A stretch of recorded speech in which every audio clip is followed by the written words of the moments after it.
On this Thursday night, Canada's latest contribution to Ukraine. The troops being deployed not for combat, but to help refugees. We will do whatever is needed. Plus, Russia admits its flagship of the Black Sea Fleet has sunk. I was also dealing with a feeling of, did that just really happen? The trauma of RCMP officers. We've all struggled. Who stopped the Nova Scotia mass murderer. Big dig. It was a snowball. The punishing storm pummeling the Prairies. And hashtag hostile takeover. I think it's hit a boiling point for him. Why does billionaire Elon Musk want to buy Twitter? Global National with Donna Friesen. Good evening and thanks for joining us. Up to 150 members of the Canadian Armed Forces are preparing for deployment tonight as Ottawa ramps up efforts to help Ukrainians who are fleeing Russia's war in their country. The UN's Refugee Agency estimates more than 4.7 million people have now left their homes in Ukraine. The majority, over 2.6 million, have crossed the border into Poland since late February.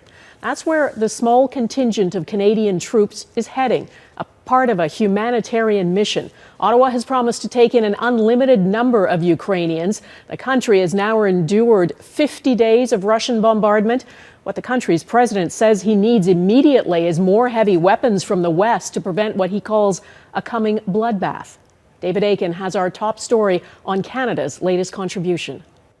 Canadian Forces members are headed to Eastern Europe on a humanitarian mission, not a combat mission, which means that those being deployed include medical personnel, chaplains, and those trained in civilian military operations. We will do whatever is needed to ensure that we are supporting Ukraine and also that we are making our respective contributions on the ground to the NATO alliance.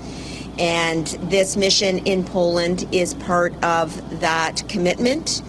There are three different components to the mission. First, Canadian troops will be stationed at reception centers on the Polish border, which are the entry points for the millions of Ukrainians that have fled their country into Poland. These Canadians will assist with processing and provide immediate needs, and many of these Canadians speak Ukrainian. When we send anyone to these different operations in different locations around the world, we try to ensure that they have the linguistic capability such that we can integrate better with the folks that we're trying to help. Second, some Canadians will be part of a Polish-led humanitarian assistance force, providing medical care and other aid. And finally, Canadian military personnel will help Canadian civil servants who are trying to process applications from Ukrainians who want to come to Canada. The government says this will help thousands more Ukrainians come to Canada more quickly. But what the Ukrainian government wants is weapons. Canada did set aside $500 million in last week's budget to buy guns and ammunition for Ukraine. And Canada's defense minister says she is consulting closely with her Ukrainian counterpart to spend that money quickly. Minister Resnikov is in touch with me almost daily in terms of what is needed for Ukraine, and that's what I'm working to fulfill in terms of a list. Now, Canada will deploy 100 Canadian Forces personnel at first, more to follow. Their departure is in the, quote, immediate term. We can't tell you the exact time the flights will leave. That's in order to protect the operational security of the mission. But we can tell you that the troops will be deployed for at least 2 months, and if circumstances warrant, their mission could be extended. Donna? All right, David Akin, thanks. Russia now admits its naval flagship of the Black Sea Fleet has sunk. Ukraine says it was sunk by a missile strike. Russia denies that. Western officials have not been able to verify the cause, but whatever it is, as Mike Armstrong reports, the ship's loss is a big blow to Russia. 2 months have brought a lot of change. This is video of Russia's flagship vessel in its Black Sea Fleet, the Moskva. When the Russian military released the video back in February, it was a show of force. Now it appears to have been a sign of overconfidence. According to this Ukrainian military spokesman, its forces hit the ship with a missile, it started a fire, and the ship started sinking. The Russian military has a different story. It isn't acknowledging any attack, saying simply there was a fire and the ship had to be evacuated when ammunition started exploding. It's a big blow to Russia. Washington hasn't confirmed either story, but the U.S. National Security Advisor says it looks bad on Russia, whether it was an attack or an accident. what he calls incompetence. And neither is a particularly good outcome for them. Well, Russian officials are pushing their own supposed success stories. The spokesman claiming the last 24 hours, their aircraft hit 7 military facilities in eastern Ukraine. That region is very much now the focus for Russian troops, in particular the Donbas region. The port city of Mariupol appears to be close to falling under Russian control, if it hasn't already. The Ukrainian foreign minister says the news coming out of the besieged city is hard to hear. To unblock Mariupol and to save them, literally to save them, we need more weapons. Now, Canada is one of the countries helping with those weapons. But the Deputy Prime Minister said Thursday there's also a focus on war crimes. Rape is being used as a weapon in this war. We are not going to forget, and we will work with Ukraine and with our democratic allies around the world to bring the perpetrators to justice. Now, on the western side of Ukraine, tensions appear to be tightening. The Netherlands Thursday showed off 4 F-35s it's now deployed in Bulgaria to reinforce NATO's eastern flank with Russia. Our coalition operations send a strong signal to the Russian aggressor that chose to invade a sovereign European nation. Moscow, meantime, is pushing back. It says it's watching the buildup on its borders and says its defense ministry is working on plans in response. Mike Armstrong, Global News. In this country, through the worst of the pandemic, federal support programs were a lifeline for millions of Canadians, but many small businesses racked up big debts and were hoping for more help in the last federal budget. Now, with COVID cases on the rise and shortages of labor, some businesses have had to shut their doors again. Abigail Bimman on how some of them are struggling to stay afloat. At Ottawa's Union Local 613, the sixth wave hits hard. I'd use the word devastating. It's pretty brutal. Most of Ivan Geddes' staff got COVID-19, and the restaurant lost tens of thousands of dollars in a short-term closure. Customer numbers aren't back to normal, and fixed costs like rent don't change. There's certainly drastic stressors on our bottom line. With federal COVID supports ending, Geddes didn't see anything in the new budget that would directly help, even as the Prime Minister and Deputy Prime Minister do the rounds promoting the budget's aid for small business. There is still specific support in place for the hardest hit industries until May 7th. So there's still some runway there. The average small business has taken on $160,000 in debt. And even as they slowly crawl out of COVID and start to win back some of their customers, they haven't had a regular month of sales in 2 years. The Canadian Federation of Independent Business says only 40% of small businesses see pre-pandemic revenue levels. They were calling for more loan forgiveness and help and don't give this budget high marks. A C or a D. There were a few good things for small businesses, but overall, it was a big missed opportunity. The biggest good thing, a shift in the tax rate. Right now, businesses pay a lower 9% rate on the first $500,000 of taxable income, so long as taxable capital is under $15 million. After that, they hit the regular 15% rate. Budget 2022 would let them keep paying 9% until they hit $50 million in taxable capital instead. And while the finance minister says it's important to recognize businesses' hard work across the country, she also stresses times have changed. That was emergency spending for a specific emergency period, and that period is over. Businesses still dealing with long-term impacts may feel differently. Abigail Bimman, Global News, Ottawa. Now to Nova Scotia. There was some powerful testimony today at the public inquiry into the mass shooting in April 2020. The RCMP has been widely criticized for how it responded to the gunman who was disguised as a police officer and killed 22 people. But as Ross Lord reports, the RCMP members testifying today played a pivotal role in preventing even more deaths. During the 13-hour murder rampage, RCMP officers failed to contain the gunman, struggling with computer technology and communication. 22 people died, but there might have been even more carnage, if not for two Mounties who ended the massacre, killing the gunman at this gas station. By coincidence, the killer, denturist Gabriel Wortman, pulled in for fuel at the same time as constables Ben MacLeod and Craig Hubley. He discarded his bogus RCMP car and changed out of his police uniform. He was sweaty, he was breathing hard, and he had his mouth open.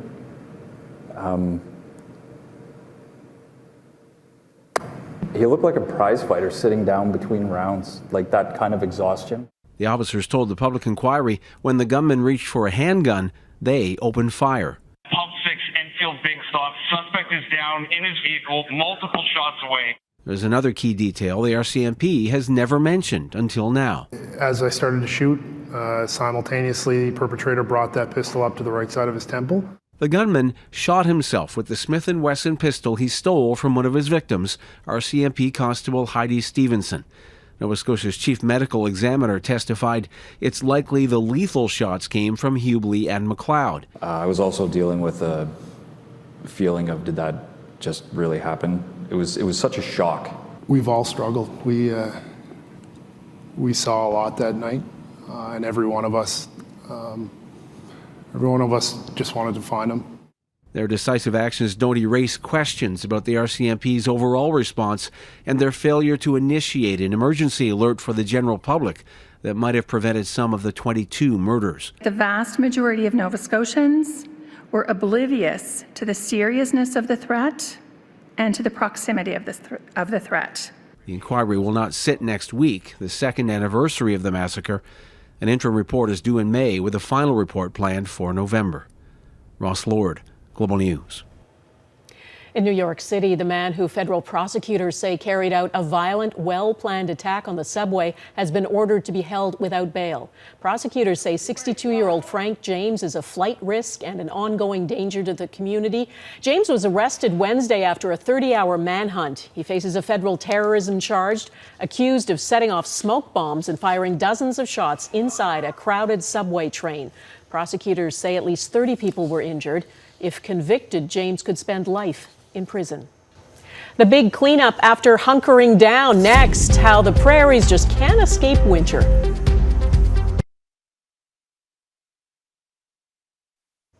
People in parts of southern Saskatchewan and Manitoba are surveying huge snowdrifts, wondering how long it will take to dig out. The extreme weather is expected to taper off tomorrow, and Winnipeg was spared the very worst of it.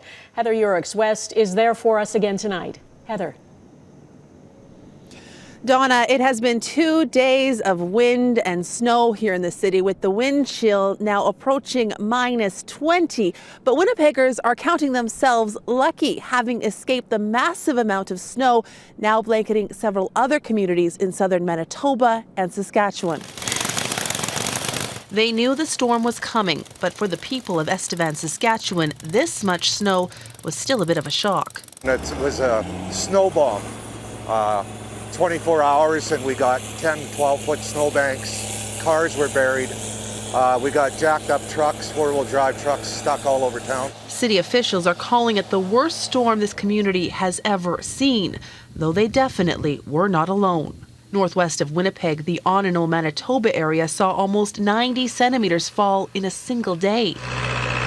I think the biggest thing was, oh wow, my car is buried in the snow and we somehow have to get to the farm because we're farmers, and so we do have to feed the cows.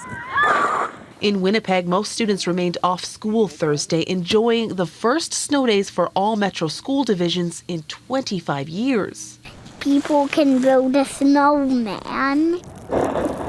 The city of Winnipeg saw about 30 centimeters of snow on Wednesday, less than some forecasters had expected, but more than enough to put a wrench in Easter plans. And I got a daughter who's supposed to play in the band, supposed to be going to Regina on the weekend, but I'm guessing that's probably not happening. The good news is it is mid-April, and sooner or later, winter will come to an end. It's the last blast of the year, and after this we get summer. It has been a long winter, and it's not over yet. There is still more snow in the forecast for Friday, but the worst of this storm system, at least, has come to an end. Donna? All right, Heather Urix-West in Winnipeg, thanks. With me now is Global News meteorologist Anthony Farnell. Anthony, what's it looking like for the long weekend? Donna, I'm here in sunny and mild Toronto. A much different story in the Prairies. Incredible amounts of snow, blowing snow, and wind chills that are still in the teens below freezing. As a meteorologist, you look at a weather map like this and You don't imagine it to be the middle of April, but that's just what we have. Let's start with those warnings through southern Manitoba and now into northwestern Ontario, where an additional potentially 20 to 30 centimeters could fall, but this is up over a much less populated area, another 3 to 8 centimeters for hard-hit areas like Winnipeg. So the low continues even into your Good Friday as it moves through Ontario into parts of northern Quebec as well. It is all-encompassing. Check out the satellite imagery from Saskatchewan all the way to Halifax, over 3,000 kilometers across. It also extends down to the Gulf Coast, where severe weather has been a problem, and all of this is slow to move. So as we head into Friday and Saturday, the low starts to weaken. That's good news. It is going to remain cold. That can be good news as well. You don't want all of this to melt in the prairies all at once. The bad news is that by Easter Sunday, potentially, we could see more snow as another system moves through. It will eventually warm up. It might not be until the end of next week. Donna, back to you. All right, Anthony Farnell, thanks. Ahead, a one-way ticket to Rwanda, Boris Johnson's plan for asylum seekers in the UK.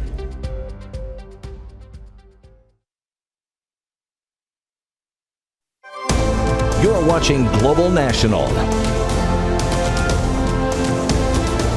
Britain's Prime Minister has a new plan for asylum seekers arriving on small boats from France.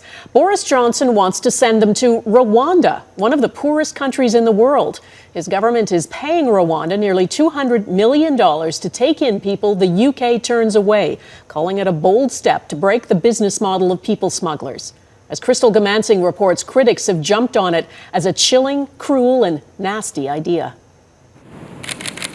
The UK signing over the fate of asylum seekers. Rwanda will receive, process and resettle all those deemed by the UK as illegal migrants in exchange for an initial investment of £120 million. This is part of the United Kingdom's new plan for immigration to control our borders, protect our communities, stop dangerous illegal migration. Revamping immigration has been on the Tory to-do list for years, and Prime Minister Boris Johnson needs a victory. He's embroiled in a COVID party scandal as the first PM to have been found breaking the law while in office. If they come across the channel illegally in these vessels, then they risk ending up not in the UK, but in Rwanda. And that is something that I believe will, over time, prove a very considerable deterrent. On the day Johnson unveiled his government's new plan, more people, including small children, were plucked from the world's busiest shipping channel. It's a dangerous journey. Many people have died trying to make it across from Europe, but that risk hasn't stopped crossings from rising, from a few hundred migrants in 2018 to nearly 29,000 last year. With tens of millions of people around the world displaced by violence, war-induced poverty and persecution, immigration is a hot-button issue. Australia most notably moved to offshore processing sites, but has since scaled back efforts with reports of human rights violations. The opposition Labour leader says Britain deserves better. It's a desperate announcement, unworkable, extortionate. Refugee advocates say if the government really wants to protect people and stop human smugglers, they'll allow UK asylum claims to be made abroad. Crystal Gamansing, Global News, London. Next, Money tweets why Elon Musk thinks Twitter is broken and he's the man to fix it.